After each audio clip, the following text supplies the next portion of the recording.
देखिए आप कानून व्यवस्था की क्या हालत, शरेआम छुरेबाजी, गोलियां चल रही, रिपोर्टिंग रूम के सामने मर्डर हो जाता है। केवल और केवल मित्रों की भर्तियां जरूर हुई, बाकी जो है रोजगार की कोई व्यवस्था नहीं। बागवानों को कहा था आप अपनी मर्जी से अपने दाम तय करेंगे। इतनी बुरी तरह से मार्केट क्रैश हुई है सेब की, और इन्होंने कहा था आप तय करेंगे, अब सेबों के दाम आप खुद तय करेंगे।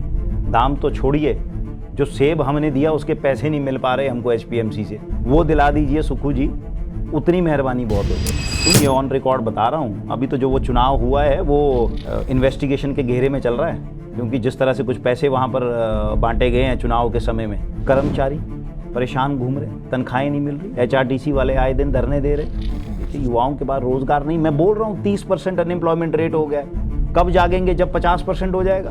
तो युवाओं की कितनी सुनी जाती है?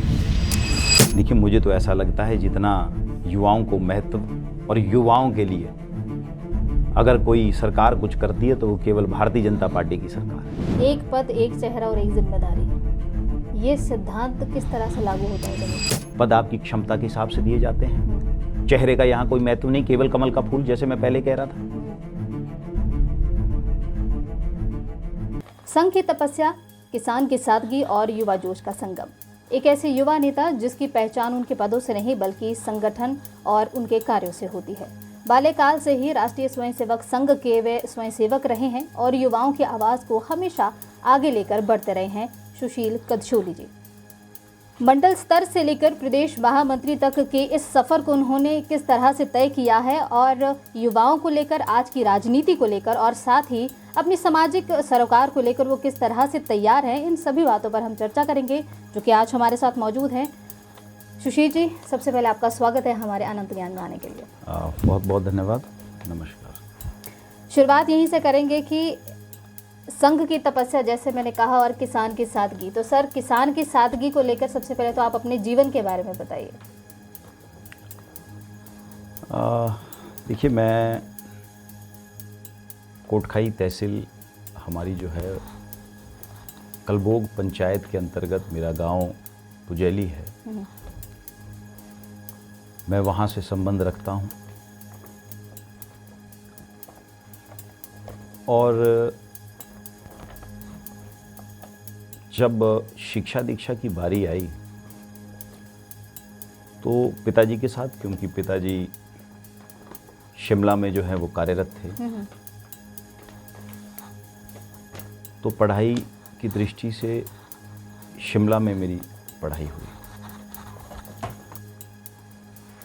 लेकिन बागवान हैं हम लोग, सेब के बागवान हैं, तो उस दृष्टि से संपर्क गांव में बना रहता था किसानी के लिए, बागवानी के लिए, और जो ज़मीनी हमारी पुश्तैनी ज़मीन है उसको देख रेख के लिए।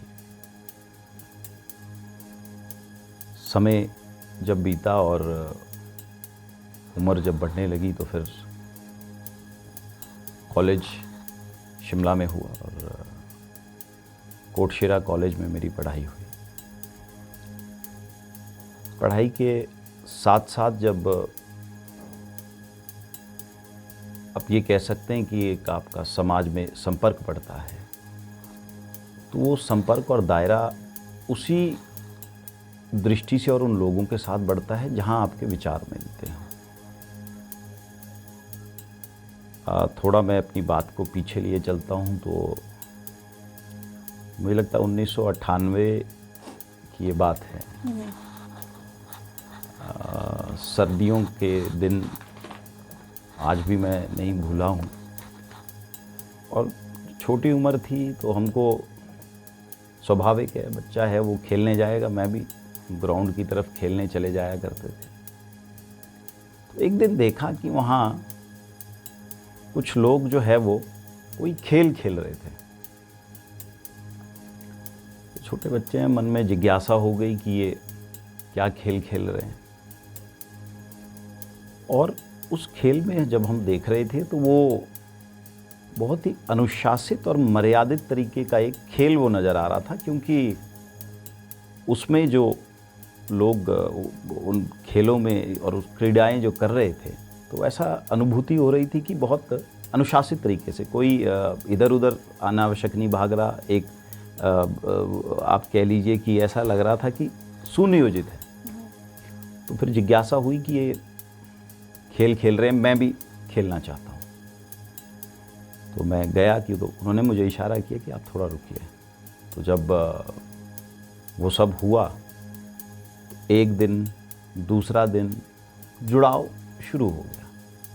उस समय ऐसा कुछ मुझे ध्यान में भी नहीं था ये क्या है, क्या हो रहा है, लेकिन जुड़ाव खेलों के माध्यम से हुआ। क्योंकि उस समय आयु ऐसी थी कि आपको शायद विचार क्या है, क्या हो रहा है, उसको समझने की ना मुझ में क्षमता थी और उतनी विवेक भी उस समय नहीं था।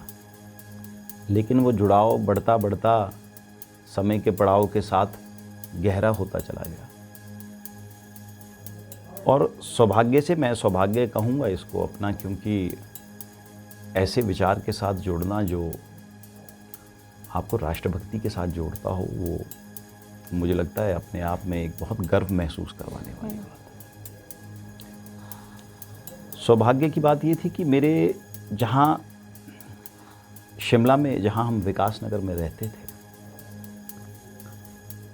उसके साथ ही सरस्वती विद्या मंदिर स्कूल जो है वो चलता था। और जब वो स्कूल शुरू में बन रहा था, उस स्कूल में मुझे आज भी अच्छे से याद है केवल 2 कमरे हुआ करते थे। वहाँ जो प्रधानाचार्या थी, तो स्वाभाविक है 2 कमरे हैं, क्या स्ट्रेंथ बच्चों की होगी। और मैं एग्जैक्ट, मुझे अच्छे से याद है 2 कमरे थे। लेकिन जुड़ाव की मैं बात आपसे ये साझा कर रहा हूँ।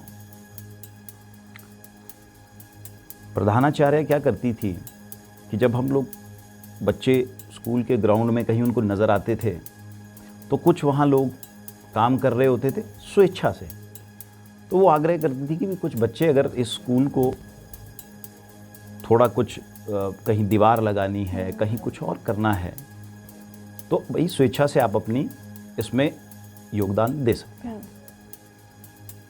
छोटे थे, हमको लगा ये भी अच्छा काम है, ये भी करके देखते हैं। तो कभी ईंट उठाना, कभी कोई रोड़ी उठा देनी, कुछ करना। लेकिन ऋतांबरा जी, मुझे लगता है वो जो हमने ईंट रोड़ी उठाई, वो हमको भावनात्मक जोड़ गई। और जब उस परिसर के साथ हम भावनाओं से जुड़ गए और छोटे समय से जुड़ गए, तो उस विचार को छोड़ पाना फिर बहुत मुश्किल हो गया और आजीवन बहुत मुश्किल हो गया। ये वो दौर था जब हम धीरे धीरे इस विचार के साथ जुड़ना शुरू हो गए थे। शाखा से जब बाद में समझ आया कि वो क्या हो रहा था, तो वो शाखा लग रही थी, नियमित लगती थी, और स्कूल के साथ जुड़ाव हो गया। धीरे धीरे विचार पनपने लगा कि हम ये क्या कर रहे हैं, कैसे लोगों को जोड़ रहे हैं, समाज को जोड़ रहे हैं, राष्ट्रवाद क्या है, हिंदुत्व क्या है, हमारे पहले के लोगों ने क्या बलिदान दिए हैं इस देश के लिए, हिंदुत्व के लिए, कैसे इसको, संस्कृति को जिंदा रखने के लिए। तो स्वाभाविक है फिर बात बढ़ती गई, और कब हम ज़्यादा जुड़ गए और बिल्कुल आप ये कह लीजिए कि हम लोग कब इसमें समा गए, तो उसका शायद फिर उसके बाद हमने कभी पीछे मुड़ के नहीं देखा। और जो हम कर पाए अपनी क्षमता के हिसाब से वो करते चले गए, और निरंतर करते जा रहे हैं और करते रहें। क्योंकि जिस जुड़ाव की आप बात कर रहे हैं कि बचपन से लेकर फिर आप स्कूल गए, वो ईंट पत्थर जोड़े और हर किसी के साथ आपने अपनी भागीदारी शेयर की थी, तो आज आपको इतनी बड़ी जिम्मेदारी मिली है महामंत्री की, विदेश महामंत्री की। तो जो आपने आरएसएस में सीखा, उस सीख को लेकर आप अपना नेतृत्व किस तरह से कर रहे हैं? मैं तो आज भी ये बात जो है, मुझे लगता है मैं वहीं जोड़ूंगा कि जब वो जो बचपन में खेल देखते थे वो उस समय समझ नहीं आता था, लेकिन आज समझ में आता है। महामंत्री हैं, ये दायित्व हैं, आज हैं कल नहीं होंगे, दायित्व तो चले रहेंगे।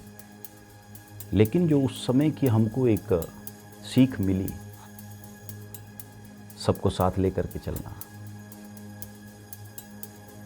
और हर जिम्मेदारी को अपनी जिम्मेदारी समझ करके चलना, और जो हमसे अपेक्षाएं हैं उन अपेक्षाओं पे खरा उतरना, और जितना हमें सामर्थ्य है उससे अधिक बढ़ चढ़ कर काम करना, उन्हीं बातों को लेकर के हम आज भी चले हैं। तो संगठन ने विश्वास जताया है और अब तो मुझे लगता है कि दायित्वों का निर्वहन करते करते 14-15 वर्ष होने को आ गए हैं, और प्रयास यही किया रितांबरा जी की जो जिम्मेदारी मिली उसको अच्छे से, और जो शीर्ष नेतृत्व का हमसे उम्मीदें रही उनका अक्षरशः पालन करने का काम हमने किया है। जी, क्योंकि जिस तरह से आप को मैंने पहले भी ये चीज़ मतलब मैं आप इंट्रो दे रही थी आपकी कि आप किसान से भी जुड़े रहे हैं, उनकी सादगी आपके अंदर रही है, और साथ में आप युवाओं को लेकर भी साथ चलते हैं। तो आजकल का युवा कुछ ज़्यादा ही स्ट्रेस में रहता है, या तो केंद्र की सरकार की तरफ से उन्हें नौकरियां नहीं मिलती या वो नशे की तरफ आते हैं। तो आप अपने क्षेत्र के युवाओं को लेकर किस तरह से एक्टिव हैं, क्योंकि आप एक समाज सेवी भी हैं? देखिए, ये हम जब अपने आस पास देखते हैं, अपने समाज में हम नज़र डालते हैं, तो नशा आज के समय में जो है वो पाँव पसार रहा है। और मैं ये कहूँगा कि कई परिवार ऐसे हैं जिनको मैं व्यक्तिगत रूप से जानता हूँ, जो अपने बच्चों को खो चुके हैं, एक नहीं 2-2 बच्चों को खो चुके हैं। ये दुर्भाग्यपूर्ण है। लेकिन इसमें कहीं ना कहीं मुझे लगता है कि आप केवल दोष, जैसे आप केंद्र सरकार को कह रहे हैं, वो मैं अनुचित समझता हूँ, और वो अनुचित क्यों है वो भी मैं आपको कहूँगा। लेकिन कहीं ना कहीं जहाँ परिवार में हम लोग देख रहे हैं आजकल, एक परिवार में भी अलगाव जैसा नज़र आता है, क्योंकि आजकल टेक्नोलॉजी का ज़माना है। हम लोग परिवार में भी, मुझे लगता है कि अगर एक परिवार में सब लोग इकट्ठे रह रहे हैं तो वो कितना आपस में बातचीत कर रहे हैं, वो भी एक विषय है। क्योंकि पहले के समय में ऐसा ही होता था कि एक टीवी होता था घर पे। मैं इस बात से इसलिए जोड़ रहा हूँ क्योंकि कुटुंब में हम लोग आपस में चर्चा नहीं कर पा रहे हैं, तो एक दूसरे को समझने की मुझे लगता है या तो हम ज़रूरत नहीं महसूस कर रहे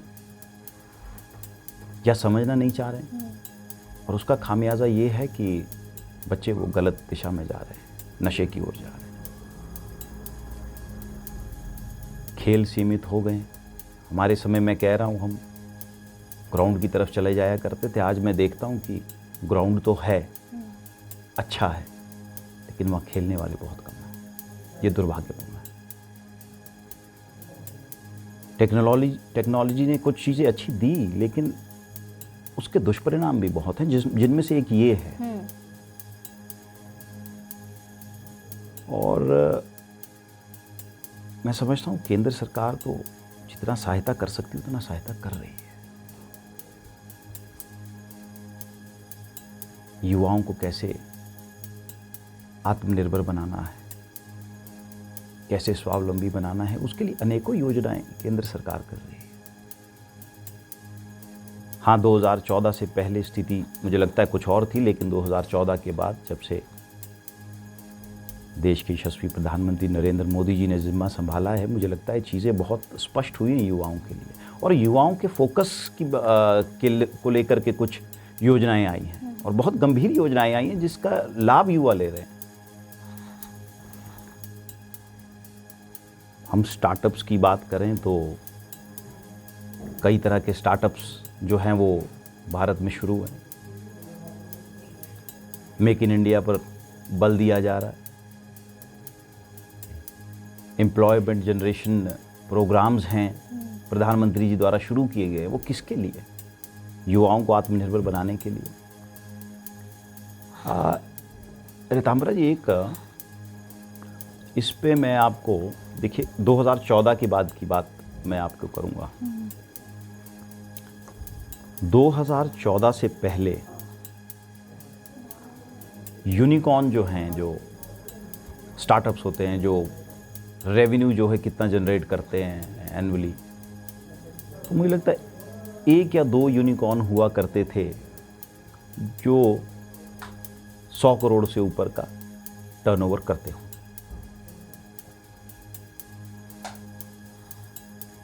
लेकिन 2014 के बाद बहुत ड्रास्टिक चेंज है। आपकी जानकारी के लिए मैं बताऊं, 110 से ऊपर यूनिकॉर्न इस समय भारत देश में है 2014 के बाद। ये कैसे है? ये इसलिए हैं क्योंकि स्टार्टअप्स की जो योजनाएं आई और जिसमें मेक इन इंडिया से लेकर के PMEGP की जो योजनाएं आई हैं, एम्प्लॉयमेंट जनरेशन प्रोग्राम्स की, जो केंद्र द्वारा संचालित है, इससे ये सब संभव हो पाया है। और निश्चित रूप से अगर ये योजनाएं हैं तो मुझे लगता है कि युवा इसमें जुड़ रहे हैं, और युवा जुड़ रहे हैं तो स्वाभाविक है कि अगर सही दिशा में लगेंगे तो समाज को भी दिशा युवा ही देगा और वो सही दिशा देंगे। जब वो खुद के लिए प्रयास करेंगे तो वो प्रयास समाज के लिए ही होगा। कब इस पे अभी हाल फिलहाल में ये मौजूदा सरकार को 3 साल हो गए, लेकिन दुख होता है रितांबरा में। मुख्यमंत्री स्वावलंबन योजना चलती थी, आपको याद होगा, आज उस योजना का था पता नहीं है। युवा ऋण ले लिया करते थे, 25-30% उसमें सब्सिडी मिलती थी। और बहुत आसान था उसको, जब भारतीय जनता पार्टी की सरकार थी, माननीय जयराम जी मुख्यमंत्री थे, बहुत आसान था, अप्लाई करते थे युवा, और कईयों ने उस पर अपने स्टार्टअप शुरू किए हैं। कई मित्र हैं हमारे अभी भी अच्छा काम कर रहे हैं, काम चल रहे हैं। लेकिन वो तब हो पाया जब उस समय के मुख्यमंत्री जयराम जी ने जो सोचा युवाओं के बारे में, और सोचा और उसको क्रियान्वित किया। लेकिन आज उस स्कीम का कोई अता पता नहीं। मैं तो ये भी देख रहा था कि आज के समय में युवाओं के लिए अलग से क्या है, तो बहुत आहत होते हैं। अपने सामने देख रहे हैं युवा कुछ करना चाहता है लेकिन मदद नहीं मिल पाती, कुछ प्रयास करते भी हैं तो बजट नहीं। कहीं अब तो एक और बड़ी हास्यास्पद मैं आपको बात बताऊं, जिन्होंने मेहनत करके जिनको नौकरी मिली भी है, जॉब ट्रेनिंग पॉलिसी का एक आपने सुना हो, ये क्या मजाक है, युवाओं के फ्यूचर के साथ मजाक है। और कैसी सोच युवाओं के लिए रख रहे हैं, ये बहुत दुखद है। 2 साल नौकरी करेंगे आप, 2 साल के बाद दोबारा टेस्ट देंगे, फिर तय किया जाएगा कि आप नौकरी करेंगे कि नहीं। गलत है। कहाँ तो आपको उत्साहवर्धन करना चाहिए, आप डिमोटिवेट कर रहे हैं। ये सारे विषय हैं जिससे मुझे लगता है समाज में कहीं ना कहीं युवाओं को ये ऐसा लगता है कि हमको तो वर्तमान सरकार में दरकिनार किया जा रहा है। केंद्र प्रयास कर रहा है, और देखिए प्रयास ऐसे नहीं है, ये प्रयास सुनियोजित है। केंद्र बहुत, मैं देखता हूँ, मैं फिर मैं कंपैरिजन करूँगा, आपको लगेगा ये कंपैरिजन कर रहे हैं। नहीं, हम बैठे इसीलिए हैं क्योंकि आप जो कहेंगे वो जनता तक पहुंचेगा, क्योंकि कंपैरिजन की बात नहीं, क्योंकि सब कुछ सबके सामने ही है कि प्रेजेंट की सरकार क्या कर रही है और केंद्र की सरकार क्या कर रही है, वो तो सबके सामने ही है। वैसे भी देखिए, ये मैं ये भी समझता हूँ कि ये सरकार का युवाओं के प्रति दृष्टिकोण जो है वो बदलना पड़ेगा। जो वर्तमान सरकार है, क्या नई स्कीम्स युवाओं के लिए लेकर के आए हैं, मुझे कोई बता दे। पिछले 3 साल बीत गए और आप जर्नलिज्म देख रहे हैं, बहुत करीबी से आप सारे मामलों को देखते हैं। आपके भी सब ध्यान में होगा कि पिछले 3 सालों में युवाओं के लिए क्या कोई नई स्कीम बन करके आई है। स्कीम तो छोड़िए, अब फिर आप कहेंगे कि पॉलिटिकल हमने पूरा कर दिया, लेकिन हद है किसी चीज़ की। आपने जब चुनाव जीतना था, आप इलेक्शन मैनिफेस्टो लेकर के आ गए, हम 5 लाख नौकरियां दे देंगे और हर साल 1 लाख देंगे, पहली कैबिनेट में दे देंगे। तामरा जी आज तो 3 साल निकल गए, कितनी कैबिनेटें निकल गई, वो 1 लाख तो छोड़िए, जो कुछ मिली भी हैं, मैं बहुत स्पष्ट कह रहा हूँ, ऑन रिकॉर्ड्स कह रहा हूँ, जो कुछ मिली भी हैं वो पूर्व सरकार में आदरणीय जयराम ठाकुर जी उनको स्वीकृत करा करके गए थे, बजट का प्रोविज़न दे करके गए थे, तब आज वो नौकरियां मिली। तो अभी कुछ समय पहले कर्णमूलक वालों को भी तो दी गई हैं नौकरियां। ये अभी हाल फिलहाल में निर्णय अच्छा है, स्वागत योग्य है, मिल जाएं तो अच्छा है। हम तो अभी भी कह रहे हैं, क्योंकि इन्होंने तो अभी कुछ समय पहले भी कहा था कि हम अभी भर्तियां करा रहे हैं। भर्तियां, देखिए आप अब बातें छेड़ते जाएंगी तो मैं परत दर परत खोलता जाऊंगा। आपने नौकरियों की बात की, अभी आपको ध्यान होगा हाल फिलहाल में अभी फॉर्म निकले हैं पटवारी भर्ती के, 800 रुपये फीस है उसकी। पहले जब ये फॉर्म्स निकलते थे तो ठीक है, जहाँ पे कोटा एक रहता है, जहाँ पे जनरल के लिए अलग फीस है, रिजर्व के लिए अलग है, वो इसलिए है क्योंकि वहाँ पे परिस्थितियाँ ऐसी हैं, कुछ आप ये कह लीजिए रिजर्व के कैटेगरी में वो समर्थ नहीं है, तभी उनके लिए ये कोटा रखा गया था। लेकिन आपने क्या किया, आपने सबको 800 रुपये कर करके वो रख दिया। क्यों उसमें कोई बाइफिकेशन नहीं दी? आपने एक वर्ग को पूरा छोड़ दिया। क्यों छोड़ दिया?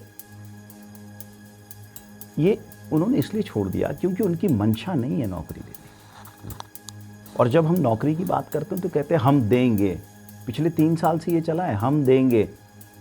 ये जो अभी आप बात कर रहे हैं ना, मैं इसीलिए कह रहा हूँ दे दें तो अच्छा है, हम स्वीकार करेंगे। कोई अच्छी चीज़ होगी हम भी उसको स्वीकार करेंगे। लेकिन जो पटवारी भर्ती वाला मैं आपको बता रहा हूँ, एक वर्ग को पूरा दरकिनार कर दिया। क्यों कर दिया? जब ऐसा आज तक होता है तो आप ये नई शुरुआत क्यों कर रहे हैं? आप इससे कितना आप फंड्स जो है वो गवर्नमेंट एक्यूमुलेट करना चाहती है? बहुत दुर्भाग्यपूर्ण है ये। मैं आपको इस पर बहुत स्पष्ट कहूँगा, क्योंकि आप छात्रों और युवाओं को भी जोड़ने की बात करते रहते हैं और उसके बाद आप मंडल स्तर पर भी अपने जुब्बल कोटखाई वाले एरिया में भी आप रहे हैं, तो वहाँ अपने मंडल स्तर पर भी बहुत काम किए हैं। तो उन कामों को लेकर आज आप युवाओं के बीच जाते हैं, तो उस समय की परिस्थिति में और इस समय की परिस्थिति में जैसा आप कहते हैं कि हमारी सरकार ने ऐसा किया था, विपक्ष में जब अभी आप हैं और पक्ष की जो सरकार है वो नहीं कर रही है, तो कितना डिफरेंस है इन सब चीज़ों में? देखिए, इसमें डिफरेंस तो मैं कहूँगा डिफरेंस तो इसमें बहुत है। अब मैं आपको कुछ और याद दिलाता हूँ फिर इस बात पे। कोविड का दौर आया, एक ऐसा समय मुझे लगता है कि जिसने सबकी भावनाओं को आहत किया होगा, जब अपने घर वाले अपनों से नहीं मिल पा रहे थे। ऐसा समय जब लोगों ने अपनों को खोया। उस समय हेल्थ की जो है कुछ एम्प्लॉइज़ की भर्तियां हुई थी, हेल्थ केयर करके, हेल्थ वॉरियर्स या कोरोना वॉरियर्स कुछ भर्ती हुई थी। तकरीबन वो 10,000 के आसपास स्वास्थ्य कर्मी थे जिनकी भर्तियां हुई थी। 2020 का वो दौर था। लेकिन जैसे ही 2022 आया, 2023 आते आते वो 10,000 के 10,000 स्वास्थ्य कर्मी हटा दिए गए। रिताम्बरा जी, आपने शायद नहीं देखा होगा, लेकिन जब हमारे प्रदेश के नेता प्रतिपक्ष जयराम ठाकुर जी और हमारे प्रदेश के भारतीय जनता पार्टी के अध्यक्ष राजीव बिंदल जी उन स्वास्थ्य कर्मियों से मिलने पहुंचे, तो वो अपने बच्चों के साथ बिलखते नजर आए कि हमने उस समय नौकरी की जब लोग डर रहे थे, अपनों से नहीं मिल पा रहे थे, और आज हमको जैसे ही सरकार बदली, आज ये सिला दिया कि हमको सबको उठा करके बाहर कर दिया। क्या ये तर्कसंगत है? मैं आपसे पूछता हूँ, किसी परिवार की रोजी रोटी छीनना क्या ये तर्कसंगत है?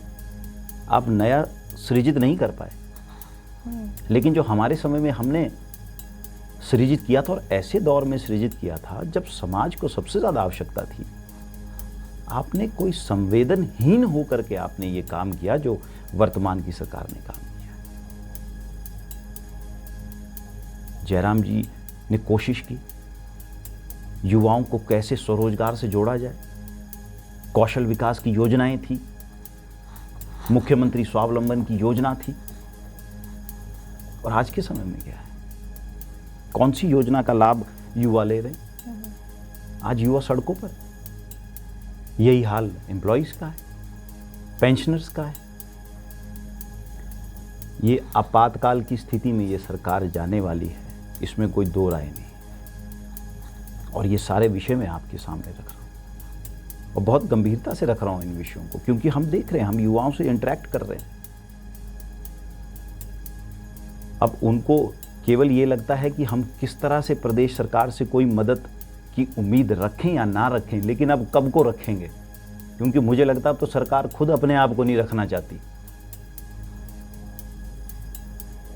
अब ये तो आप जानते ही हैं मैं क्यों कह रहा हूं ऐसा कि सरकार अपने आप को खुद नहीं रखना चाहती। अगर मंत्री आपस में खुले मंच पे इस तरह से लड़ते नजर आएंगे, क्या जनता में संदेश जाएगा? क्या सरकार में बैठे लोगों में संदेश जा रहा है जो काम करना भी चाहते हैं, अब वो भी काम करने से इतरा रहे? स्थिति इतनी अच्छी नहीं। तो सरकारें सिर्फ युवाओं को सिर्फ अपने हितधारकों के लिए रख रही है, सिर्फ वोट बैंक के लिए ही जा रही है अब दोनों सरकारें? देखिए, मैं फिर इस बात पे आना चाहूँगा। मुझे देखिए, राजनीति में अगर हम हैं तो हमको समाज को, इस देश को अपना समझ करके चलना पड़ेगा,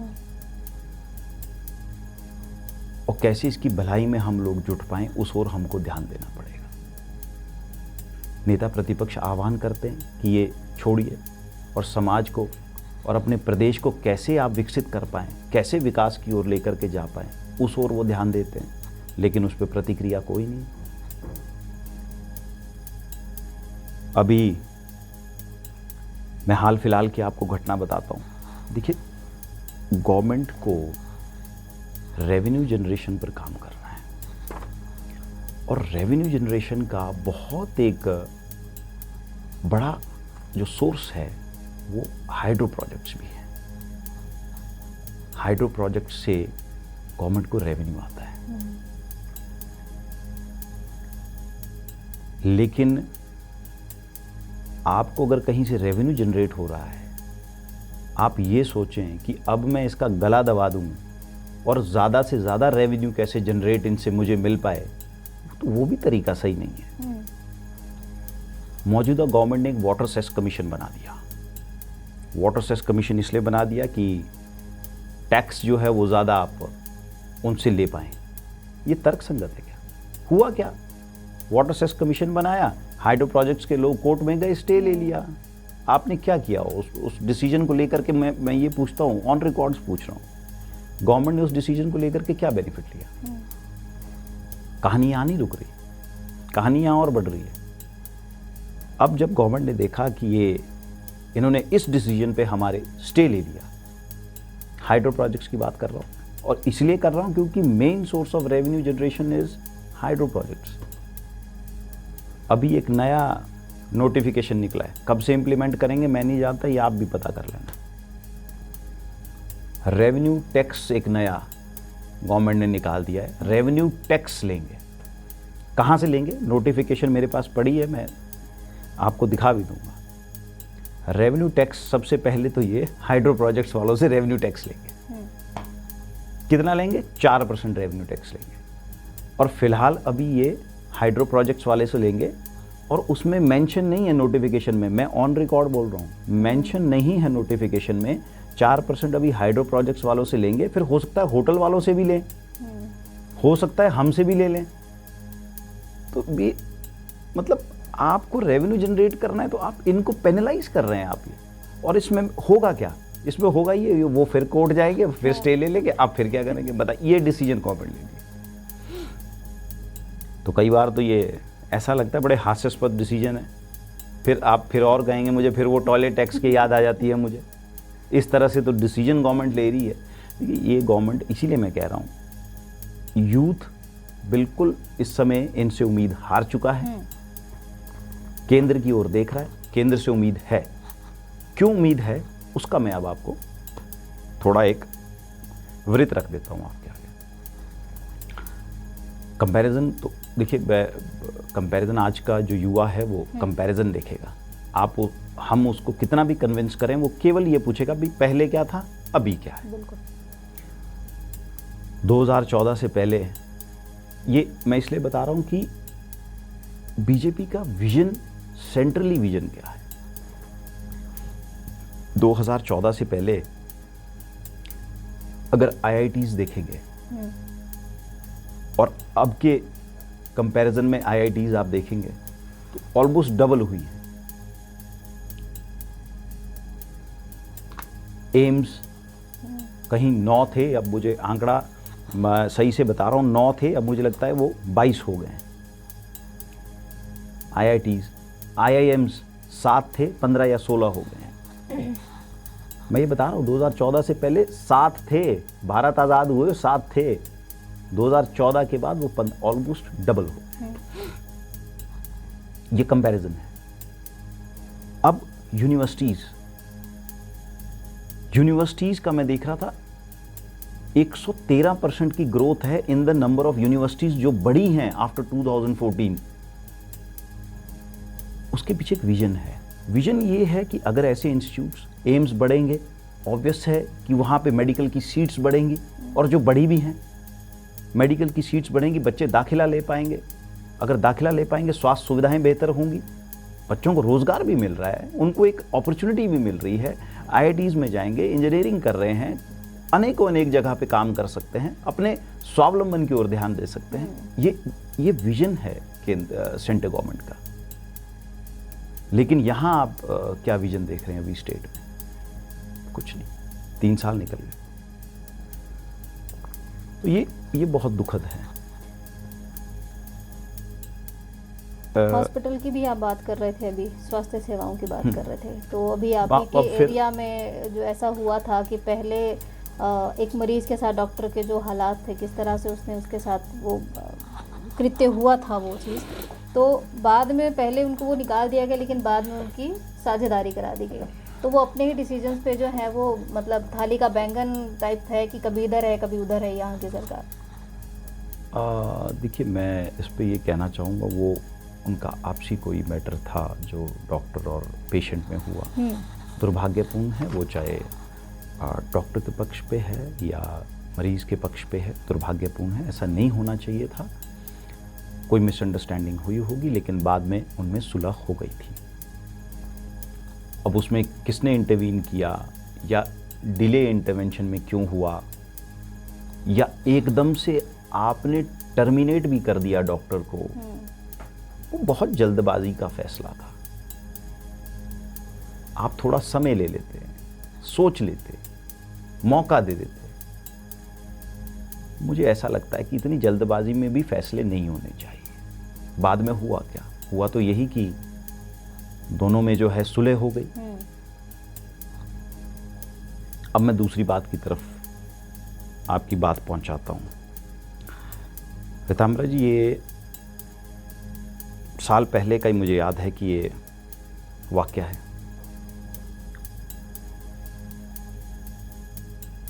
कोई हमारे जुबल कोटखाई विधानसभा से हमारे एक जानने वाले थे, उनके पिताजी को हार्ट की पेन उठ गई। रात का समय था, हॉस्पिटल लेकर के आए। जब हॉस्पिटल आए तो पता लग रहा है कि भाई 50,000 का इंजेक्शन लगेगा। वो व्यक्ति इतना सामर्थ्यवान नहीं था। क्या करता? क्या अपने बाप को मरने के लिए छोड़ देता? क्यों मरने के लिए छोड़ देता? मैं इसलिए कह रहा हूं क्योंकि हेमकेयर की स्थिति जानते हैं आप आज के समय में। रात के समय मुझे फ़ोन आया, हेमकेयर को पता लगा कि अब कैसे वो धन्यवाद करते हैं हम देश के प्रधानमंत्री श्री नरेंद्र मोदी जी का। आयुष्मान भारत योजना चल रही। हमने केवल डॉक्टर को हिमाचल में ये रिक्वेस्ट की कि आप प्लीज़ इस केस को रेफ़र कर दीजिए, इनिशियल कोई ट्रीटमेंट दे करके आप इनको रेफ़र कर दीजिए पीजीआई के लिए। पीजीआई भेजा गया रितांबरा जी, तब जाके उस व्यक्ति की जान बची। आज वो व्यक्ति स्वस्थ है और दुआएं दे रहा है देश के प्रधानमंत्री श्री नरेंद्र मोदी जी को, जिन्होंने आयुष्मान भारत की योजना चलाई। और ऐसे कई लोगों ने दुआएं दी थी जयराम जी को भी, जब वो हिम केयर लेकर के आए थे। एक ऐसी योजना जिसने कई लोगों की जान बचाई। लेकिन फिर वही प्रेजेंट गवर्नमेंट का कोई, मुझे लगता है कि ना इनका विजन है, ना इनकी मंशा है। आपने ऐसी योजना जिससे आम व्यक्ति को बेनिफिट मिल रहा था, आपने वही योजना उठा करके बंद कर दी। वॉट एवर द इश्यूज में भी हम उस पर नहीं जाएंगे, वो मेरा और आपका काम नहीं है। जो सरकार में बैठे हैं वो तय करें क्या करना है, हम और आप नहीं तय करेंगे इन बातों को। और अगर उस व्यक्ति की जान चली जाती, बताइए, उस परिवार के सिर से तो एक बाप का हाथ उठ जाता। और कैसे वो अपना जीवन यापन करता, ये समझना पड़ेगा। देखिए, जब तक सरकार संवेदनशील नहीं होगी, मैं समझता हूं सत्ता में रहने का कोई हक नहीं। बेसिक गवर्नमेंट एक सरकार बनती है, गवर्नमेंट को क्या चाहिए? शिक्षा, स्वास्थ्य। आम व्यक्ति क्या चाहता है? शिक्षा, स्वास्थ्य, सेवाएं बेहतर हों। स्वास्थ्य का तो आपको मैंने बता ही दिया कि आप बिल्कुल सत्यानाश करके बैठ गए। आम आदमी को क्या सेवाएं मिलेगी अगर उसको उठ करके यहां से जो है चंडीगढ़ पहुंचना पड़ रहा है? शिक्षा का मैं इसलिए छेड़ रहा हूं क्योंकि हाल फिलहाल में आपने देखा होगा हजारों स्कूल उठा करके बंद कर दिए। ऐसे निर्णय नहीं होने चाहिए। मुख्यमंत्री कांग्रेस के पहले भी रहे, लेकिन उनकी सोच थी, उन्होंने स्कूलों को बढ़ाने का प्रयास किया कि जहां पर बच्चे असमर्थ हैं, नहीं पहुंच पा रहे, परिवार असमर्थ है, भाई नहीं है, सामर्थ्य नहीं है पैसे इतने खर्च करने को कि आप 20 किलोमीटर जो है किराया दे पाएं बस में जाने का, रोज बच्चों को पढ़ा पाएं, तभी ये स्कूल खुले थे। लेकिन अब क्या हुआ? हजारों स्कूल आपने उठा, हम तो मर्ज कर रहे हैं। अरे भाई, मर्ज क्या कर रहे हैं? आप ऐसी व्यवस्था करिए कि वहां पर उन बच्चों को अच्छी शिक्षा मिले, एक स्तर बढ़ाइए शिक्षा का। वो नहीं हुआ। हुआ क्या? आप सबसे देखिए, किसी भी चीज को बंद करना सबसे आसान निर्णय है, बंद कर दीजिए, बात खत्म। लेकिन उसको चलाए रखना और अच्छे से चलाए रखना, सुचारू रूप से चलाए रखना, ये काम सरकार का होता है। स्कूल्स बंद करने का कारण तो ये भी दिया गया, या तो बच्चे नहीं है या तो शिक्षक नहीं है। कारण कोई भी हो, मैं फिर कह रहा हूं, किसी भी संस्थान को, और स्कूल ही नहीं, इसमें तो कई अन्य संस्थान भी हैं, सरकारी संस्थान बंद किए गए। किसी भी संस्थान को बंद करना, किसी भी स्कूल को बंद करना बहुत आसान है। आप एक नोटिफिकेशन निकालिए, बंद। लेकिन चलाने के लिए आपकी मंशा चाहिए, आपका इंटेंट चाहिए। वो इंटेंट मिसिंग है। 3 साल हो गए, मैं फिर कह रहा हूं, वो इंटेंट मिसिंग है। आज के समय में युवा परेशान है, आम वर्ग परेशान है। अब फिर मैं बात पे आ जाता हूं, बागवान हूं तो फिर उस विषय को मुझे छेड़ना पड़ेगा। आज पहली बार ऐसा इतिहास में हुआ कि बागवान स्प्रे करने की जो दवाइयां हैं, जो ऑयल स्प्रे ऑयल होता है, उसको लेने के लिए घंटों लाइनों में खड़े हैं। एचपीएमसी के सेंटर के बाहर ये स्थिति है। और पहली बार ये भी हुआ कि एचपीएमसी सेंटर के बाहर पुलिस लगाई गई। पुलिस किसके लिए? हम बागवानों के लिए, कि इनको व्यवस्थित किया जाए, नहीं तो ये सब जो है स्प्रे ऑयल लेने के लिए जो है यहाँ कोई तोड़ फोड़ ना कर दें, या व्यवस्थित करने के लिए पुलिस लगाई गई। पहली बार ऐसा हुआ इतिहास में। आप ये नहीं देख रहे कि वहां कितने बागवान हैं, कितने आपको वहां पे व्यवस्था स्प्रे ऑयल की करनी चाहिए, क्या एक क्वांटिटी होनी चाहिए, ये गवर्नमेंट मेजर नहीं ले रही। मेजर क्या ले रहे हैं? पुलिस खड़ी कर दी गई। अब और सुनिए, पुलिस खड़ी इसलिए नहीं की गई कि वो वहां फ्री में बंट रहा है, नहीं। एचपीएमसी ने हमसे सेब खरीदा था, हमको पर्चियां दी गई थी, उस पर्चियों के एवज में हमको स्प्रे ऑयल मिलना था। हम मुफ्त का नहीं मांग रहे हैं, हमारा पैसा है जो बकाया है, जो एचपीएमसी ने देना है। लेकिन उस पैसे को देने के लिए भी हमारे को पुलिस लगाई जा रही है हम पे, और हमको घंटों लाइन में खड़े होना पड़ रहा है। ये पहली बार ऐसा कांग्रेस सरकार में हुआ, क्योंकि कोई विजन नहीं है। इससे पहले भी जब जयराम जी मुख्यमंत्री थे, कोविड का दौर था, मैं आपको उस समय इसलिए मैं बात याद दिला रहा हूं। और जब बागवानी की बात हो रही है, हमारे दिवंगत नेता, मेरे आदर्श राजनीति के, जो हमको छोटी छोटी चीज़ों जिन्होंने राजनीति की सिखाई बताई, स्वर्गीय श्री नरेंद्र बरागटा जी, जो बागवानों के लिए अपना सर्वस्व निछावर करने पर हमेशा उतारू। कभी भी बागवानों की कोई बात हुई हो, ऐसा कभी नहीं हुआ कि वो पीछे रहे हों। एक समय तो ऐसा आया जब वो अपनी ही सरकार से उन्होंने आग्रह किया कि मेरे लिए बागवान पहले हैं, क्योंकि मैं खुद बागवान हूं। अब मैं बात जोड़ रहा हूं, 2020 का जब दौर आया तो कोविड आ गया। स्वर्गीय बरागटा जी उस समय जीवित थे।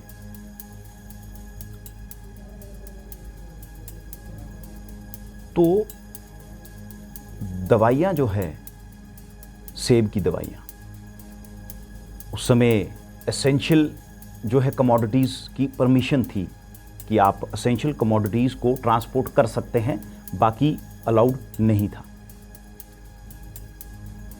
बागवानों को ये डर था कि भाई हमारा सेब पेड़ों में लगा है, उसको हमको दवाइयाँ चाहिए, ताकि उसमें कई तरह की चीज़ें हैं जो आवश्यक रहती हैं, कीड़ा ना लगे, फफूंदी ना लगे। लेकिन दिक्कत ये कि वो दवाइयाँ कैसे पहुँचेगी। तो स्वर्गीय बरागटा जी ने उस समय इस बात को सोचते हुए, गंभीरता से सोचते हुए, एक एसेंशियल कमोडिटीज़ की लिस्ट में सारी सेब की दवाइयों को इंक्लूड करवाया। ये काम है बागवानों के लिए जो सोचने का था। उन्होंने उस कमोडिटीज़ को, एसेंशियल कमोडिटीज़ की लिस्ट में सेब की दवाइयों को इंक्लूड कराया, ताकि और आराम से वो सप्लाई हो करके सेंटर्स में पहुंची, सेंटर से डिस्ट्रीब्यूट हुई, और तरीके से कोविड प्रोटोकॉल के हिसाब से डिस्ट्रीब्यूट हुई। वो हो इसलिए पाया, मैं फिर क्या, वो हो इसलिए पाया क्योंकि स्वर्गीय बरागटा जी, नरेंद्र बरागटा जी, उसके प्रति गंभीर थे। वो जानते थे कि ये 5,000 करोड़ रुपए की आर्थिकी है जो सरकार को कंट्रीब्यूट करती है। 5,000 करोड़ कोई ऐसे नहीं आ जाता। अगर इस आर्थिकी को बढ़ाना है, उसका प्रयास अगर किसी ने किया तो स्वर्गीय नरेंद्र बरागटा जी ने किया। आज ये 6,000 करोड़ पे है रेतांबर, और अगर उस समय ऐसे मेजर्स नहीं लिए होते तो बागवान उसी समय हताहत होता था, जो स्थिति आज है। और प्रोडक्शन देखिएगा आप, गिरती जा रही है साल दर साल, क्योंकि गवर्नमेंट का कोई सपोर्ट नहीं। उसी वजह से सारी दिक्कत खड़ी हो रही है। पॉलिनेशन होती है, जब सेब लगना शुरू होता है तो पॉलिनेशन होती है, पॉलिनेशन की आवश्यकता होती है। पॉलिनेशन होगी मधुमक्खियों से, तो मधुमक्खियां जो है वो भी ट्रांसपोर्ट होती है। अब लोगों को, जब कोविड का दौर था, उस समय ये लगा कि अब ये कैसे ट्रांसपोर्ट होंगी, क्योंकि जब बैन है।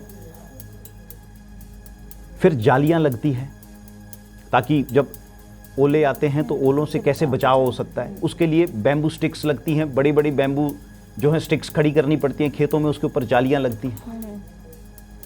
उसके लिए भी स्वर्गीय बरागटा जी ने प्रावधान कराया। भाई आपको समझना पड़ेगा ना, बागवानों का दर्द को समझना पड़ेगा। आज आपने बागवानों को खड़ा कर दिया वहां पर लाइनों में, पुलिस लगा दी, ऐसे होगा क्या? किसी को मिल रहा है, किसी को नहीं मिल रहा।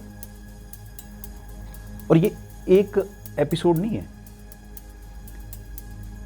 इससे पहले MIS के थ्रू जो है वो HPMC सेब प्रोक्योर करता है, तो MIS के डिपो लगते हैं जगह जगह। उन डिपुओं में सेब की बोरियां स्टैक की जाती है, फिर वहां से ट्रांसपोर्ट होती है। ये सिंपल प्रोसेस है ये। लेकिन इस बार क्या हुआ, उन सेब की बोरियों को वहीं नाले में फेंक दिया गया। या गड्ढा बना करके दबा दिया या फेंक दिया। कई ऐसे वीडियो सोशल मीडिया पे चले और गवर्नमेंट का उस पर टेक ये था कि हम इसके पैसे दे देंगे आपको। अरे भैया, आपसे तनख्वाहें दी नहीं जा रही लोगों की, पेंशनर्स को पेंशन नहीं दी जा रही, आप MIS का आज वो पैसा एज इट इज खड़ा है, अभी तक वो पैसा नहीं मिल रहा। और ये वही पैसा है जिसको लेकर हम स्प्रे ऑयल लेना चाहते हैं, लेकिन हमारे लिए पुलिस लगा दी। बागवान की स्थिति बहुत दयनीय है आज के परिप्रेक्ष्य में। और ऐसा समय है जब हमको खाद चाहिए और दवाइयां हैं जो सेब की हमको आवश्यक हैं, वो चाहिए, लेकिन वो HPMC के सेंटर पे उपलब्ध नहीं है। ये है स्थिति। आप खुद एक समाज सेवी भी हैं, कर्तव्य फाउंडेशन भी आप चलाते हैं, तो वो किस तरह से काम करती है अब? देखिए, उसमें हम लोग जो हैं जितना हो सकता उतना प्रयास करते हैं। उसको कोई हमने राजनीति का मंच नहीं बना रखा। जहां आवश्यकता होती है, जहां आवश्यकता लगती है, वहां काम करते हैं। कहीं लगता है कि कहीं कोई दुर्घटना हुई है तो वहाँ अपने जिस हिसाब से, अपने सामर्थ्य के हिसाब से सहायता कर लेते हैं। उसको राजनीति की उससे दूर रखा है हमने। उसमें काम करने वाले लोग अलग हैं, उनका राजनीति से कोई ज़्यादा सरोकार नहीं, वो केवल अपना चुपचाप ब्लड डोनेशन हो तो स्वाभाविक है। जो एक NGO काम करती है वो उस तरह से काम कर रही है। लेकिन बागवानी का विषय छेड़ा आपने तो फिर मन में दर्द तो उठता है। बागवानों की जब दशा, और इस बार दुर्दशा मैं कहूँगा जो हुई है इस सरकार में, आज तक अभी कभी ऐसा कभी नहीं हुआ।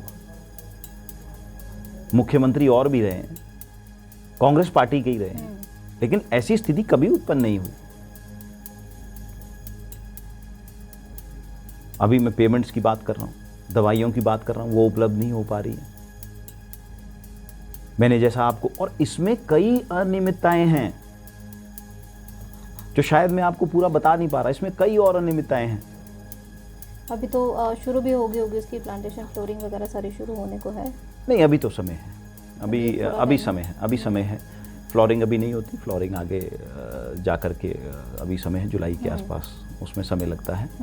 प्लांटेशन का भी अभी टाइम हाइट में है, वहाँ प्लांटेशन नमी, सॉइल में नमी हो तो उस हिसाब से प्लांटेशन होती है, लेकिन अभी मौसम की बेरुखी है तो उस वजह से थोड़ा सा रुके हैं। बागवान तो हर तरफ से परेशान है, ना इधर दवाइयाँ नहीं मिल रही, उधर मौसम नहीं बरस रहा, इधर सरकार नहीं सुन रही, जो पिछले पैसे लेने को हैं वो नहीं मिल रहे हैं HPMC से, तो कौन सुध लेगा बागवानों की। और मैं फिर कह रहा हूँ 6000 करोड़ की आर्थिकी है, लेकिन कोई विजन नहीं, सरकार नहीं सोचना चाहती। बागवानी मंत्री का उनकी मुझे तो हैरानी होती है, वो इस पर कोई टिप्पणी नहीं करना चाहते। हमारे क्षेत्र से हमारे मंत्री आते हैं, वो भी बागवानी के ऊपर कोई टिप्पणी नहीं करना चाहते। वो PWD की बात करेंगे, किसी और विभाग की बात करेंगे, लेकिन जो बागवानी जहां से वो खुद आते हैं उसके ऊपर बात नहीं करते। ये बहुत मन को दुखता है। तो अभी वैसे भी तो वो काफ़ी वायरल हुए पड़े हैं, उनके अपने ही जो मंत्री हैं उनके साथ उनकी वैसी ताना बाना चला हुआ उनका, और बाद में आकर जो उप मुख्यमंत्री है उनके अगेंस्ट आकर जो कहते हैं कि नहीं ऐसा कुछ नहीं है, हमारे तो लोग अच्छे हैं, ठीक है सब कुछ। देखिए, ये तो ऐसा लग रहा है जैसे एक आपस में ही इनमें अंतर कलह चला हुआ है। एक कोई स्टेटमेंट देगा, दो उसके पक्ष में आ जाते हैं, दूसरा स्टेटमेंट देगा, दो उसके पक्ष में हो जाती। क्या हो रहा है? ऐसे प्रदेश चलेगा क्या? ये कैसी सरकार आप चला रहे हैं? और लोग देख रहे हैं, जनता देख रही है। ये आजकल हंसी का विषय बना हुआ है। और स्टेटमेंट्स ऐसी, आप मंत्री हैं, आपको प्रदेश देखना है। इस तरह की स्टेटमेंट्स दे देंगे तो उससे कैसे किसी का भला होने वाला है? और लोगों का विश्वास उठ गया है। और जिन विषयों पे मैं बात कर रहा हूँ, गंभीर मुद्दे हैं, उसकी चर्चा नहीं हो रही है। इनको चर्चा क्या करनी है कि समोसे किसने खाए, उसके ऊपर इनको SIT बिठानी है। क्या ये दुर्भाग्य का विषय नहीं? आपका एक, मुझे तो इतना हैरानी मुझे हुई, समोसों के ऊपर SIT, समोसों के ऊपर, कमाल है। तो मतलब सरकार की इस सोच पर बहुत दुख होता है। हम क्या इस प्रदेश को देना चाहते हैं और क्या हम दे रहे हैं, इस पर ही मुझे इनका स्पष्टीकरण जो है, मुझे लगता है इनको खुद को नहीं है। और जनता ने भी अब अपेक्षा छोड़ दी है कि हमको स्पष्टीकरण अब चाहिए भी नहीं। अब जब समय आएगा तो जनता वोट के आधार पर इनको स्पष्टीकरण दे देगी कि क्या अच्छा है और क्या बुरा है। क्योंकि बीजेपी में भी गुट बट जाते हैं, कभी जयराम गुट अलग हो जाता है, कभी अनुराग गुट अलग हो जाता है, तो खींचातान तो बीजेपी में भी बहुत है ना। देखिए, भारतीय जनता पार्टी का कार्यकर्ता अनुशासित और मर्यादित कार्यकर्ता है। गुटों की बात आप कर रहे हैं, हमारे बीच में तो ऐसा कोई चर्चा कहीं भी नहीं है। और स्वाभाविक है, आप तो जर्नलिस्ट हैं, आप कई तरह की बातें निकाल सकते हैं, पर हमारे बीच में ऐसी कोई बात नहीं है। और हम तक तो, हम देखिए, भारतीय जनता पार्टी के कार्यकर्ता का केवल एक काम है, हम अपने कमल फूल जो हमारा निशान है उसके लिए काम कर रहे हैं, और बाकी शीर्ष नेतृत्व तो तय करेगा। हम तो केवल सामान्य से कार्यकर्ता हैं जिनको काम करना है। जो जिम्मेदारी देंगे हम उसको, जिम्मेदारी को अक्षरशः पूर्ण करने का प्रयास करेंगे, ये हमारा काम है। क्योंकि एक पद, एक चेहरा और एक जिम्मेदारी, ये सिद्धांत किस तरह से लागू होता है ज़मीन पर? भारतीय जनता पार्टी में तो बिल्कुल भी नहीं होता। मैं तो ये कहूँगा, यहाँ तो पद आपकी क्षमता के हिसाब से दिए जाते हैं। चेहरे का यहाँ कोई महत्व नहीं, केवल कमल का फूल, जैसे मैं पहले कह रहा था। और जिम्मेदारियाँ बदलती रहती। आज जिम्मेदारी कुछ मेरे पास है, कल संगठन को लगेगा ये नहीं, आप कुछ और करेंगे तो हम कुछ और करेंगे, स्वाभाविक है। अभी आपको पता ही होगा, कार्यकारी अध्यक्ष बने भारतीय जनता पार्टी के 45 साल के नितिन नवीन। क्या उन्होंने कभी सोचा? कभी नहीं सोचा। लेकिन पार्टी तय करती है। और मैं तो ये भी कहता हूँ, ये जो संगठन है, कई ऐसे महापुरुषों का बलिदान हुआ जिन्होंने इस संगठन को इतना बड़ा एक वटवृक्ष बनाने का काम किया है। तो जब उनका बलिदान इस वटवृक्ष को बनाने में लगा है, तो कोई व्यक्ति इस संगठन के लिए मेहनत से काम करता है, शिद्दत से काम करता है, व्यर्थ नहीं जाता। मैं आपको ये बहुत स्पष्ट कह देना चाहता हूँ। कई उदाहरण हैं। नितिन नवीन जी कोई ऐसा नहीं है आज लगे हैं, वर्षों की तपस्या है। और पार्टी की कई नजरें आपके ऊपर लगी हुई हैं। हमको लगता है हमको कोई नहीं देख रहा, पर ऐसा नहीं है। अगर नितिन नवीन जी को 45 वर्ष की आयु में राष्ट्रीय कार्यकारी अध्यक्ष बनाया जा सकता है, तो ये तभी हो सकता है जब संगठन मर्यादित हो, कार्यकर्ता मर्यादित हो, अनुशासित हो, और संगठन की पद्धति को आगे बढ़ाने वाला और संगठन की पद्धति पर चलने वाला हो, तभी ये संभव हो सकता है। ऐसे उदाहरण कई हैं, कोई मैं एक उदाहरण नहीं दे रहा।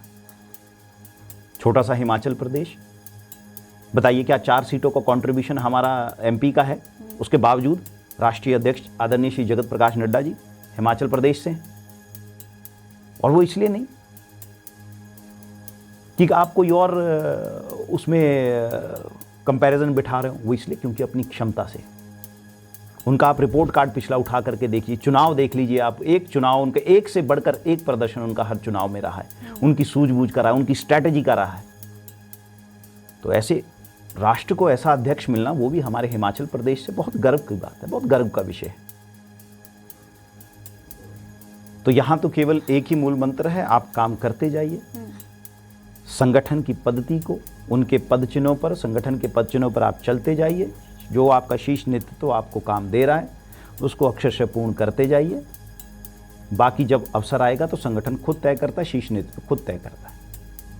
क्योंकि युवा मोर्चा को भविष्य में उनकी रीढ़ की हड्डी कहा जाता है, तो युवाओं की कितनी सुनी जाती है?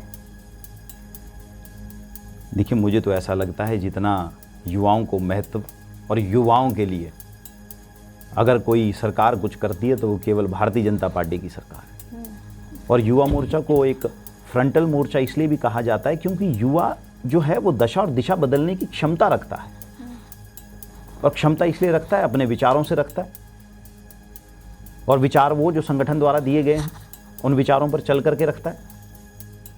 हम कोई अपने आप से कोई नई बात नहीं बनाते, बात वो बताते हैं जो संगठन बताता है, और संगठन वो बताता है जो वो कर रहा है।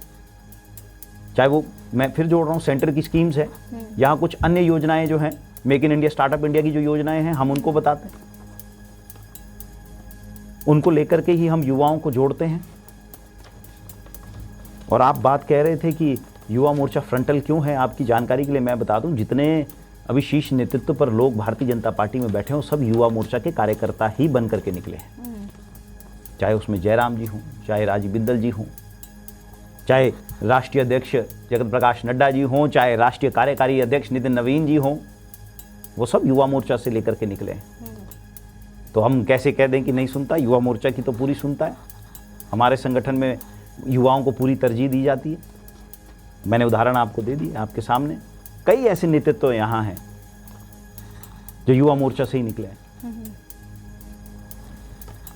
महिलाओं को लेकर आपका क्या विचार है, क्योंकि उनका अनुभव भी काफ़ी है, युवा मोर्चा हो चाहे महिला मोर्चा हो, तो राजनीति के लिए आप क्या सोचते हैं उनके बारे में? देखिए, महिलाओं को तो मैं कहूँगा इस बार जो है, महिलाओं को तो एक मुश्त वोट भारतीय जनता पार्टी को देना चाहिए। क्योंकि अगर कोई रिप्रेजेंटेशन और वुमेन एम्पावरमेंट की बात कोई अगर कर रहा है तो भारतीय जनता पार्टी करती है। 33% रिजर्वेशन की बात कर रहे हैं। मैं तो कहता हूँ आपका भी अगर इच्छा है तो आप भी आजमाइए। भारतीय जनता पार्टी 33% रिजर्वेशन लेकर के आ रही है इस बार चुनावों में कि महिला रिप्रेजेंटेशन हो। और ये भारतीय जनता पार्टी के अलावा कौन करेगा इसको? हाल ही में दिल्ली के अभी चुनाव हुए हैं, मुख्यमंत्री रेखा गुप्ता जी, अन्य और राज्य आप उठा करके देख लीजिए, वहां भी मुख्यमंत्री रही हैं। क्या कोई और क्या कांग्रेस की गवर्नमेंट ने कभी ऐसा इक्का दुक्का कहीं हुआ होगा? वो भी पारिवारिक अगर कोई उन्होंने समावेश फिट करना होगा तो किया होगा, अन्यथा बहुत मुश्किल है। ये रिप्रेजेंटेशन केवल भारतीय जनता पार्टी में दी जाती है। मैं इसको और जोड़ता हूं एक बात से, वुमेन एम्पावरमेंट क्यों? मैं तो इसलिए जोड़ रहा हूं क्योंकि युवाओं से जुड़ी हुई बात है। जो मुख्यमंत्री स्वावलंबन योजना थी, शायद आपको पता नहीं होगा, उसमें 25% सब्सिडी अगर पुरुषों को मिलती थी तो 30% सब्सिडी जो है महिलाओं को मिलती थी। क्यों? Women empowerment. Self help group को अगर एम्पावर करने का काम किया तो भारतीय जनता पार्टी ने काम किया। अभी आप देखते होंगे पिछले कुछ समय से लेकर के मिलेट्स के ऊपर प्रधानमंत्री मोदी जी जो हैं वो जोर दे रहे हैं, क्यों दे, और सेल्फ हेल्प ग्रुप्स को प्रमोट कर रहे हैं कि आप प्रमोट करिए, उनको एम्पावर करने का काम कर रहे हैं। ये सोच जो है महिलाओं के प्रति भारतीय जनता पार्टी की है। अपलिफ्टमेंट कैसे हो सकता है, और उसके लिए प्रयास भी कर रहे हैं, काम भी कर रहे हैं, चाहे वो राजनीति हो, चाहे समाज हो। तो अभी जब आप देखते होंगे operation Sindoor, it was led by female officials. जो स्टेटमेंट्स दी जाती थी वो फीमेल ऑफिशियल्स द्वारा दी जाती थी। ये मैसेज है, नए भारत का मैसेज है। क्या ये महिला सशक्तिकरण का मैसेज नहीं है? बिल्कुल है, मैं समझता हूं बिल्कुल है। ऐसी कई बातें हैं जिसमें बिल्कुल साफ झलकता है वुमेन एम्पावरमेंट के लिए काम कर रहे हैं। पंचायत चुनावों को लेकर क्या कहेंगे? मुझे तो ये नहीं समझ में आ रहा ये मौजूदा सरकार क्यों चुनाव टालने पर तुली है। आपको इतनी घबराहट है चुनाव हार जाएंगे, तो वो तो आप तब भी हारेंगे जब होंगे, अब भी वैसे भी हार ही रहे हैं। या इसमें कोई और छुपी हुई मंशा है कि आप बजट के यूटिलाइजेशन को लेकर के या नए बजट में आप चाहते हैं, तो ऐसा हो सकता है। वो उसके ऊपर मैं कोई टिप्पणी नहीं करूंगा, लेकिन चुनाव आप अभी भी हारेंगे और चुनाव आप तब भी हारेंगे। हवाला तो ट्रेजरी का देते हैं। ट्रेजरी की तो इन्होंने, मैं ये कहूँगा आज ट्रेजरी जो है वो ट्रेजेडी हो गई है। ट्रेजरी नहीं रही, वो ट्रेजेडी हो गई है। यही नहीं समझ में आता वो खुली कब है और बंद कब है। एम्प्लॉयज अपना पेंशन, अपना प्रोविडेंट फंड नहीं निकाल पा रहे। अब मैं इसके ऊपर आपको एक बात याद दिला दूं। एक एम्प्लॉय बेचारे हमारे परिचित हैं, नाम लेना उचित नहीं, उनकी बेटी की शादी, पैसा चाहिए, प्रोविडेंट फंड चाहिए, स्वाभाविक है, पैसा लगेगा ना, पैसा तो लगेगा। पैसा निकालने गए, बोला मैंने 10 लाख मांगे थे। मैंने कहा फिर 10,000 रुपये मिल रहे हैं, 10,000 रुपये से शादी हो जाएगी क्या? तो ये कैसा मजाक आप कर रहे हैं? क्या प्रदेश को बना करके रख दिया? कौन सा वर्ग खुश है आप मुझे बताइए? जिसको 10 लाख चाहिए उसको आप 10,000 रुपये दे रहे हैं। कि नहीं यही दे सकते हैं हम लोग। आपको भी याद होगा, कोई मैं नई बात नहीं बता रहा हूँ, अलग से नहीं बात बता रहा हूँ।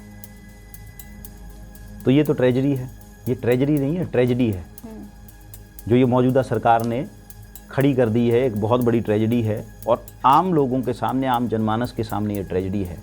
और इस ट्रेजडी का अब केवल एक ही उपाय है, 2027 में भारी बहुमत से भारतीय जनता पार्टी को जिताएं, कमल का फूल खिलाएं, तब जा कर के इन समस्याओं का निवारण हो सकता है।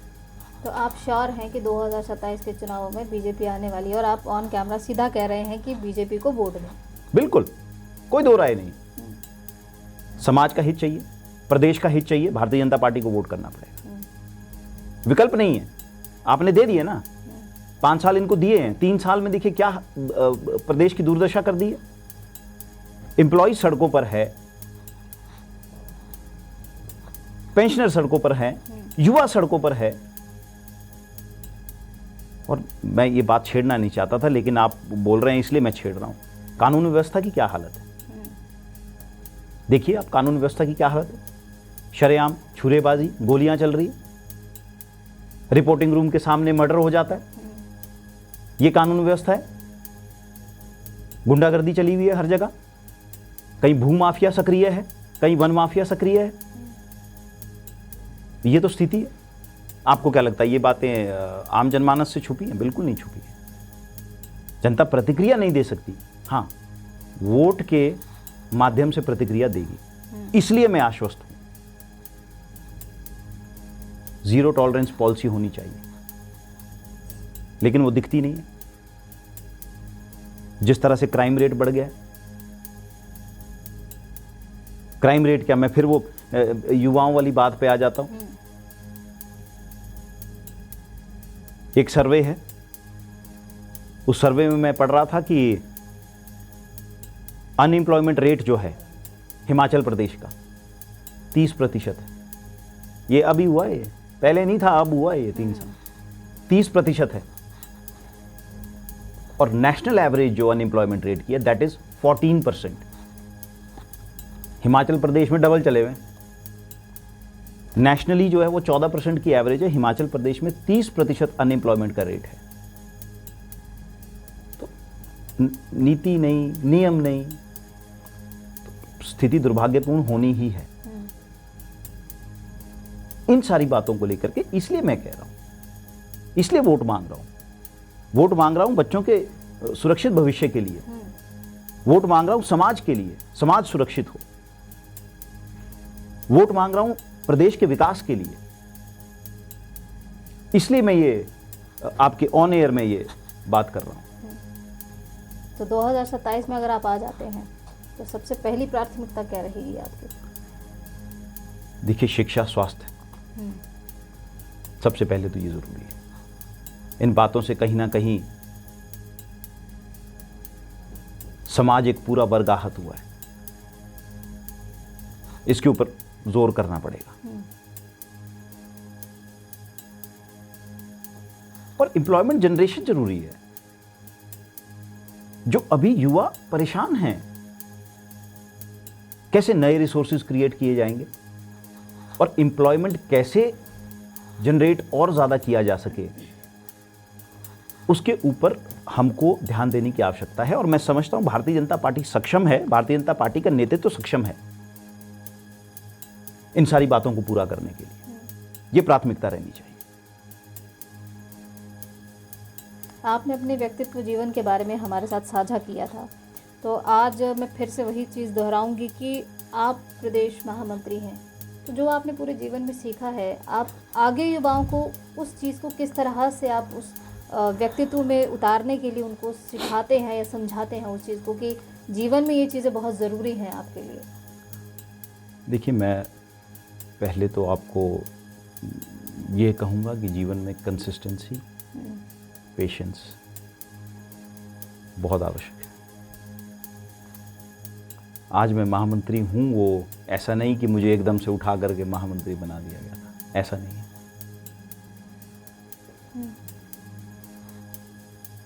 मंडल के दायित्वों से लेकर के,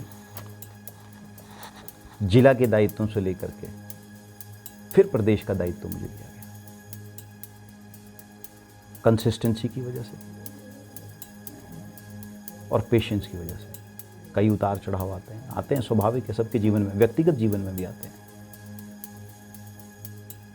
तो पेशेंस के साथ चलना पड़ता है और कहीं ना कहीं मुझे लगता है इन बातों को जीवन में भी आत्मसात करने की आवश्यकता है। आज का जैसा दौर है, परेशानियां अलग हैं लेकिन परिणाम उनके एक ही हैं। अलग अलग परेशानियां हो सकती हैं लेकिन परिणाम उनका एक है कि हम लोग कहीं ना कहीं स्ट्रेस में जा रहे हैं, अपने लाइफस्टाइल को ख़राब कर रहे हैं। तो मैं इस पे यही कहना चाहूँगा, एक तो बहुत हेल्दी लाइफस्टाइल अपनाएं,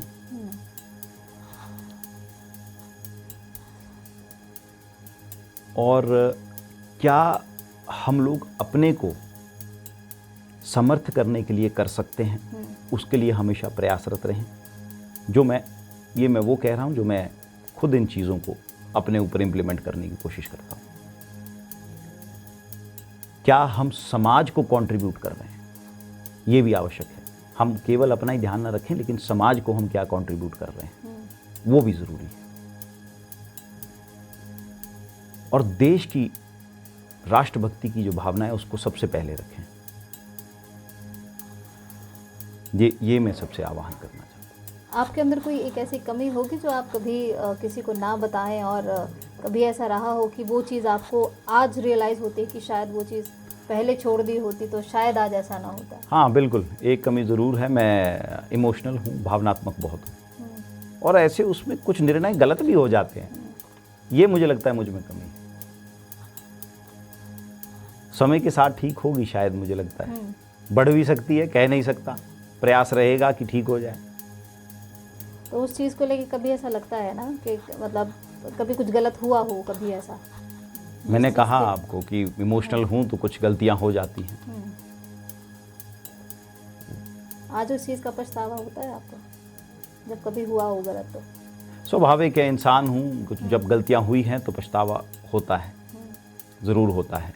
हाँ, लेकिन ये निश्चय ये भी करता हूँ कि भविष्य में ऐसी गलती ना दोहराऊं। युवाओं को क्या संदेश देना चाहेंगे आप सर? मैंने पहले ही कहा, जैसा मैंने आपको पहले भी कहा था कि युवाओं को एक डेडिकेशन के साथ समाज के लिए, अपनी स्टैंडिंग के लिए और देश के हितों के लिए खड़े रहने की आवश्यकता है। और कई बार जो है आप अपने पर्सनल बेनिफिट्स को ना देख करके लार्जर स्केल में बेनिफिट को देखें और उस हिसाब से आप निर्णय भी लें और उस हिसाब से काम भी करें। तो आने वाले समय में आप चुनावों में महिलाओं को कहाँ देखते हैं और युवाओं को कहाँ देखते हैं? आप 33% की बात कर रहे थे। मैं तो पहले ही कहा, दोनों ही महत्वपूर्ण है। युवाओं की सहभागिता बहुत ज़रूरी है और मुझे लगता है युवा सहभागी बनेंगे और बढ़ चढ़ के बनेंगे, क्योंकि मैंने जितना आपको ये सारी बातें कही हैं, मुझे लगता है ये मुझसे बेहतर उन युवाओं को पता है जो एग्ज़ाम्स की तैयारियां कर रहे थे। अब मैं फिर मुझे ध्यान आ जाता है तो इसलिए पिछले 3 साल में कई इंटरव्यूज़ ऐसे हो गए जिनका अभी तक रिजल्ट नहीं आया। इससे ज़्यादा दुर्भाग्य और क्या होगा। पिछले 3 साल में 3 लाख नौकरियां मिलनी थी, कितनी मिली वो सबको जाहिर है। केवल अगर कुछ मिला तो वो मिले हैं मित्र, केवल और केवल मित्र। मित्रों की भर्तियां जरूर हुई, बाकी जो है रोजगार की कोई व्यवस्था नहीं। ये मैं आपको जाते जाते सर एक सवाल आपसे एक और करूंगी, क्योंकि आपने अपना बहुमूल्य समय हमारे लिए निकाला है, उसके लिए बहुत बहुत धन्यवाद। जाते जाते एक सवाल और करूंगी कि जिस तरह आप कह रहे हैं कि बीजेपी आने वाली है 2027 में पूर्ण बहुमत के साथ, लेकिन एक तरफ प्रदेश के मुख्यमंत्री कहते हैं कि हम पूर्ण बहुमत से आएंगे। वो किस बिहाफ पे कहते हैं? और 3 साल का जश्न वो मंडी में मनाकर आते हैं जहाँ पर आपदा का इतना बड़ा ट्रेजिडी हुई थी। तो इस विषय को लेकर आप सर कहाँ तक समर्थ्य रखते हैं उस चीज़ को लेकर? देखिए रताम्बरा जी, वो मुख्यमंत्री जी का ये कहना मुझे लगता है गलत भी नहीं है, क्योंकि वो केवल इसलिए ऐसा कह रहे हैं क्योंकि जो उनकी मित्र मंडली है, जो वो कहेगी वो तो वो ही कहेंगे। और ये मैं नहीं कह रहा, ये तो उनकी पार्टी के लोग भी कह रहे हैं कि जो इनकी मित्र मंडली कहती करती है बस वही ठीक है, बाकी जो हम कर रहे हैं वो सब गलत है। तो मित्र मंडली ने कह दिया कि हम पूर्ण बहुमत से आ रहे हैं, तो मुख्यमंत्री जी भी कह रहे आ रहे हैं। भाई कैसे आ रहे हैं? आपने अपने इलेक्शन मैनिफेस्टो में 10 गारंटियां दी थी, हम उसको पॉइंट वाइज अगर नोट डाउन करें, एक पूरी नहीं हुई उसमें से। आप बोल रहे हैं, महिलाओं की बात कर रहे थे, 1500 रुपए देंगे। कुल्लू के एक विधायक हैं, एक होला तो 1500, 2 होला तो 3000, ध्यान है आपको? 4 होला तो और इस तरह से कुछ कहानियां गढ़ दी गई थी।